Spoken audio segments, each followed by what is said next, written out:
నా పేరు రాపూరి ప్రసాద్ బాబు, మాజీ SC ST atrocity vigilance monitoring committee member. అయితే ఈరోజు మీ ముందుకు రావడానికి ప్రధాన కారణము, భూమన కరుణాకర్ రెడ్డి గారు అభ్యుదయ భావాలను కలిగిన వ్యక్తి మరియు నిత్యం ప్రజలతో మమేకమై ప్రజాసేవలో ఉన్నటువంటి వ్యక్తి కరుణాకర్ రెడ్డి గారు. అంతేకాకుండా ఎన్నో సంస్కరణలను తీసుకొచ్చినటువంటి వ్యక్తి కరుణాకర్ రెడ్డి గారు.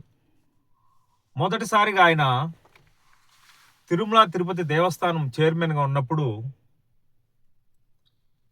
ఈరోజు తిరుపతిలో ఉన్నటువంటి దేవస్థానం విద్యాలయాల్లో ఉచిత భోజనాన్ని ప్రవేశపెట్టినటువంటి వ్యక్తి కరుణాకర్ రెడ్డి గారు.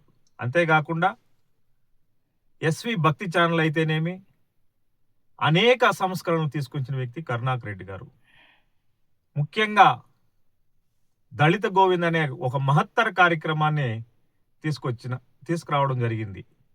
అంతేకాకుండా అడుగంటిపోతున్నటువంటి మానవీయ విలువల్ని తట్టిలేపి అనేక సాహితీ సాంస్కృతిక వారోత్సవాలను చేసిన వ్యక్తి కరుణాకర్ రెడ్డి గారు.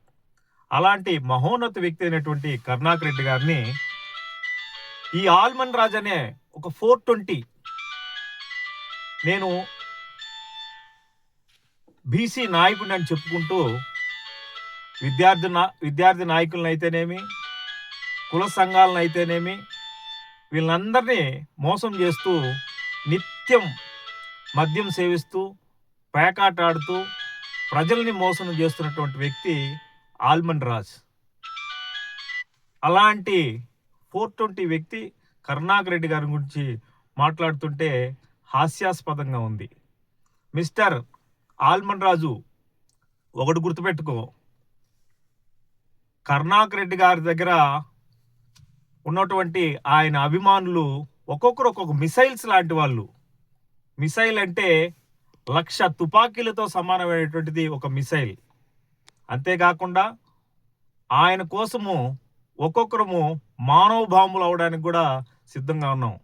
కావున ఇక ముందైనా ఇలాంటి దుశ్చర్యకు, ఇలాంటి వాటికి పాల్పడితే తగిన మూల్యం చెల్లించుకోవాల్సి ఉంటుందని ప్రతి ఒక్కరిని హెచ్చరిస్తున్నాం. ఆల్మన్ రాజు, ఒక విషయం గుర్తుపెట్టుకో, నువ్వు కరుణాకర్ రెడ్డి గారి కాలి గోటికి కూడా సరిపోవు. ఆ విషయాన్ని నువ్వు మర్చిపోతున్నావు. ఆయన పేరును కూడా నువ్వు ఉచ్చరించడానికి అర్హత లేని వ్యక్తివి. ఆ విషయాన్ని నువ్వు గుర్తుపెట్టుకో.